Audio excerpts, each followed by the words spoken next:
At some point, you went over to the Lifers' house, correct? Yes. And that was 5 Lazy Brook Road? Yes. And you knew that they were having a party there, correct? Yes. Where you expected that there would be more drinking going on, correct? Potentially. Well, when you arrived there, you knew that your friend, Mr. Lifer, was drunk to the point of being ill, correct? I had found that out from them when I had arrived. Because you didn't see him because he was in the back throwing up, correct? I didn't see him because I wasn't allowed into the property by the defendant and his friends. And you were driven to 5 Lazy Brook Road by a person named Tanner Chernowski, correct? Yes. And you described Tanner Chernowski as your cousin, correct? Yeah, not by blood, but essentially we've been family friends since we were young. So he's not your blood cousin or relative, but you consider him so close as to be, you call him a cousin. Yes.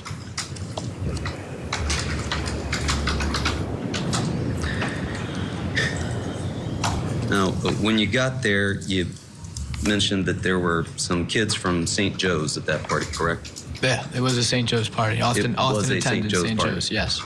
So most of the kids there were from St. Joe's, correct? Yes. You were not from St. Joe's? No, I was not. Nor was Ryan Hines, correct? No. Nor was Tanner Chernowski? No. And there were 4 kids there from St. Joe's that you noticed, but only 3 of them who you could identify, correct? Yeah. And that was Jack Snyder, correct? Tyler De Silva, correct? And Raul Valle, correct? And you knew them to be St. Joe's kids, right? Yes. And you said that Mr. Hines had brought a 12-pack of beer with him? Yes. And that you began to go into the garage, correct? Yes. Could you see what was going on in the garage? Yeah, the garage doors were open. And there was a party going on in the garage, right? They were inside, so they were really the only ones in the garage, maybe a couple other stragglers outside. But the party was in the house. Nothing going on that you could see inside, like beer pong or any games? No, door was shut. And the way it's set up, you can't see into the house. And you didn't know at that time who Jack Snyder, Tyler De Silva, or Raul Valle were, is that correct? Not fully. I had known Snyder and De Silva just like through football, not like personally knew them, but I've heard the name before. Okay. So at that point, when you saw them, you couldn't say what their names were, is that fair to say? Correct. And at some point, you said that Jack Snyder went to grab Ryan Hines' beer, correct? He did grab Ryan Hines' beer. He grabs Ryan Hines' beer, and then you said the defendant didn't say anything, correct? Not to my recollection. I don't recall what everyone was saying. And that he was peripheral to Mr. Hines and Mr. Snyder, correct? Yes. And at some point, Mr. Hines and Mr. Snyder squared off, right? Yeah. As though they were going to have a fist fight or some sort of physical altercation. They had agreed to fight over the beer. Okay. When you say they agreed to fight over the beer, were there any adults present at this point, or was this just... Witnessing this, no. I think maybe a parent or two. Both of them were home, but I know his mom was home. And you claim that the first punch was thrown by the defendant? Yes. And that he punched Ryan Hines in the face from behind, correct? Yes. And you said that Hines then took Snyder to the ground? Yes. Now, you've described and you saw a photograph of Mr. Valle wearing a helmet, correct? Mm-hmm. And he was also wearing some sort of a neck pillow. Did you see that? Outside, I'm not too exactly sure if he had it on still or not. It was a black pillow or a dark colored pillow. It was nighttime. I don't recall exactly if he was wearing the neck pillow. And that was Austin Light for your friend. That was his father's motorcycle helmet, correct? I believe so, yeah. And at some point after they began fighting, you said that Mr. Hines was getting the better of Mr. Snyder, correct?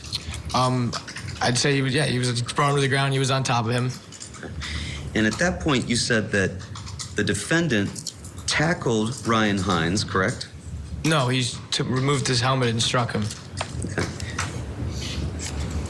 Well, that's what you told us now. You gave a statement to the police officers on May 15th of 2022, correct? Yeah.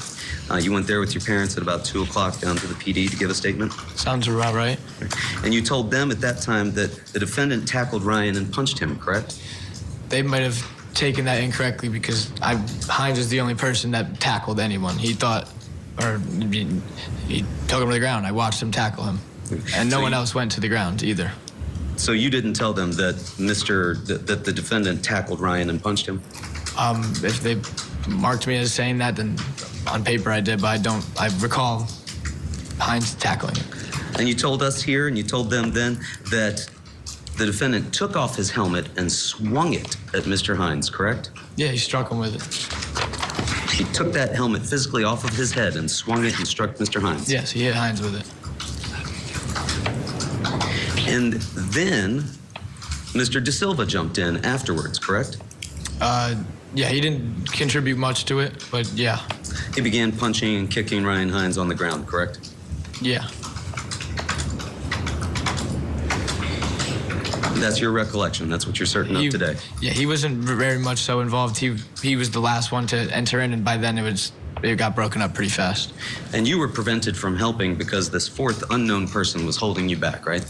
I wasn't, so to say, be held back because we were initially watching because they agreed to fight one-on-one, and that was agreed upon both. They were fine with it. The second they get active, like, things happen, and then the girl hops in. I'm off to the side. I had no clue who I was standing with, and we were talking about it, and he was like, "Don't get involved."